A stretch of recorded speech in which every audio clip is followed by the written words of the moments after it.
Not too long ago, Panasonic had an AMA that they did where they covered some things and answered some questions regarding some of their cameras, especially the S5 and even the S5X and some of the things.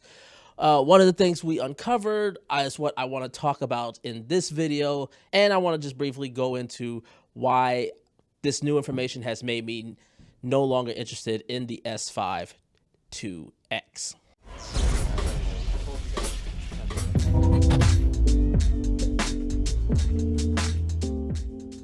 What's going on, everybody? James Jackson here, back again. How are you all doing today? As y'all can see, I'm in a definitely new setup. So this is just this is sort of the setup we had for our latest commercial spec project that we're now in post with. So I'm excited to show you guys all this and sort of give you guys a breakdown on how that project went to be, how it came about, and what we sort of did. And I believe you guys will be definitely interested in it, especially I think this was going to be something that is a bit more on, working with the resources and the assets that you have. It was a fun project, and I want to thank again everybody involved with it. But that's not why you guys are here today. Today, I want to talk about Panasonic. I want to talk about the S5II, and I want to talk about specifically what was said about the S5IIX and what we finally sort of gets a little bit more clarity on. Panasonic just wrapped up a live AMA. They had Micro Four Nerds on. By the way, I love Micro Four Nerds' content. She's great. If you haven't checked out her channel, especially if you're a Lumix shooter, I would definitely say go look at her content. She does great work over there. But during the AMA, it was brought up in the Q&A section that Sean answered was regarding the S5II X. Basically, he confirmed that the S5II X will have only SD cards internally recording too. So it'll have the same SD card slots as the S5II, only this time it's going to be able to record internally all I and a couple ProRes options. So, but essentially what he said was any recording done on the S5II X is essentially going to be capped off at 600 megabits a second, which again, given the fact that it is a SD card, even V90s, the max for sustainability and longevity of cards, it's typically they cap it off at 600 megabits per second. But this means that things like what we were hoping for, which was internal ProRes 4K recording, will not be optional. It will basically be capped to 1080p ProRes internal recording, and the all-I will be more of the H.264 that we've seen throughout Panasonic for quite some time. So if you want to use 4K ProRes, you have to shoot either externally to an external recorder, or you have to go out to an SSD. Now, to some people, this may not be a big deal. It's like, oh, okay, that's fine. SSDs, they're cheaper media, and they give you a lot more space, so I'm okay with that. Now, if you know me, you know my channel, you know I am not a fan at all of this. In fact, I'm a big opponent of recording externally, specifically recording your main recording options externally. It's just both on experience and based off experience of others that I have heard. And it's just a simple fact that you're adding more trouble when you're going externally than you are recording. I'll briefly explain it. Essentially, just think of like any sort of thing, anything digital, anything in form of digital, there's a signal chain. There is the source, the destination, and then there's the signal links to that. When you're recording internally, if you're run into an issue, it's either the source, which is, I guess, the camera, the destination, the SD card, and the signal chain, which is basically the camera. Again, the camera. So it's only two things where it could be a potential point of failure. When you start going externally, when you got something like a full size HDMI, and you got something like and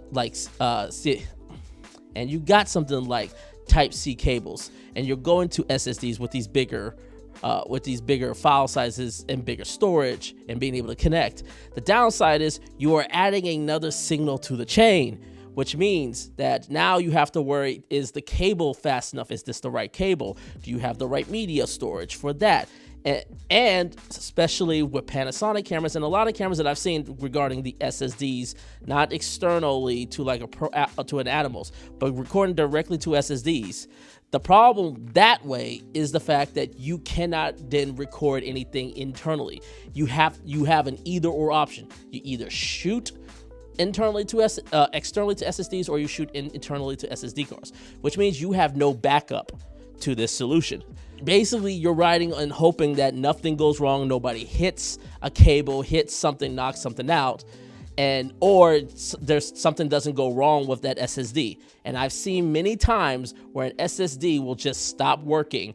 That when you're recording externally, an SSD will stop recording, and this personally happened to me when all of a sudden you are recording, it shows you are recording, and the files don't, for some reason, get corrupt and they're no longer there.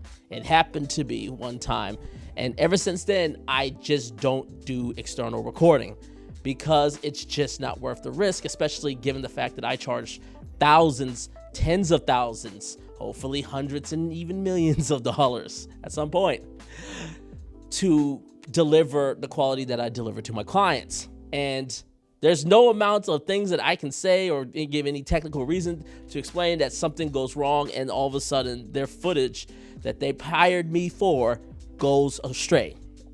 So to put me in a situation where I have to choose either to get something like an Atomos recorder, where that's probably going to be the best option for you because you can at least record to ProRes externally. You can record that and you still get your backup so you can record all live. That's probably going to be the best option.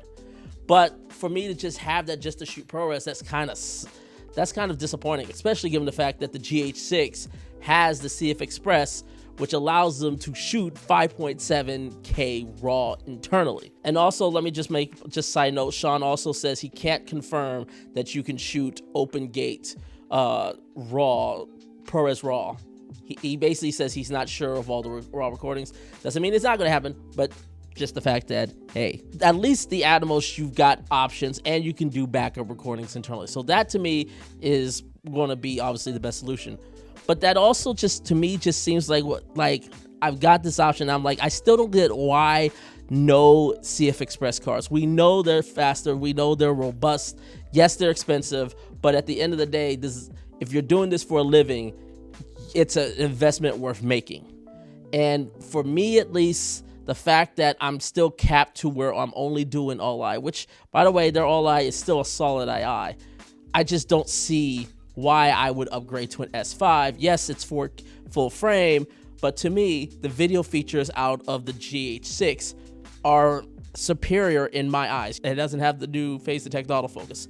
I'm okay with that. I can focus manually. I have no problem doing that. Even in running gun situations like weddings and things like that, I'm okay with that. Or if yes, it's not full frame, that's why you get lenses designed for it. Get lenses for the mount. But to me, the GH6 is just a better video camera overall than the S5. And even with the S5IX, which is the only way you can shoot internal all-I recording, the S5 will not get that upgrade. I just, for me personally, don't think just getting internal all-I, which is basically making me shoot, because I would never shoot externally anyway, that basically leaves me having nothing more than an S5IX, similar, basically the S5IX, and I'm pretty sure at this point I can still get the S5IX around the same price. Yes, it doesn't have the face detection. I just don't, again, to me it's like the two announcement of these are really trying to hammer in that basically this was about the face detection. If the autofocus was a critical thing for you in order to do it, and I say, hey, you love Panasonic, you love the looks, I would definitely say it's at least worth an upgrade.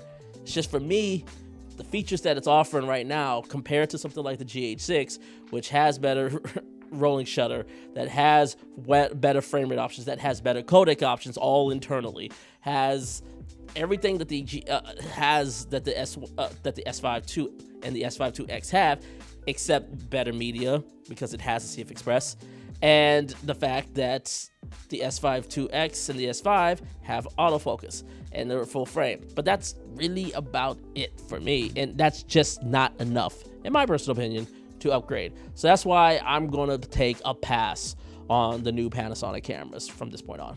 But that's it for me. I would love to know what you guys think. Let me know, leave your comments below. And as always, make sure to hit that subscribe button. And until next time, take care, everyone.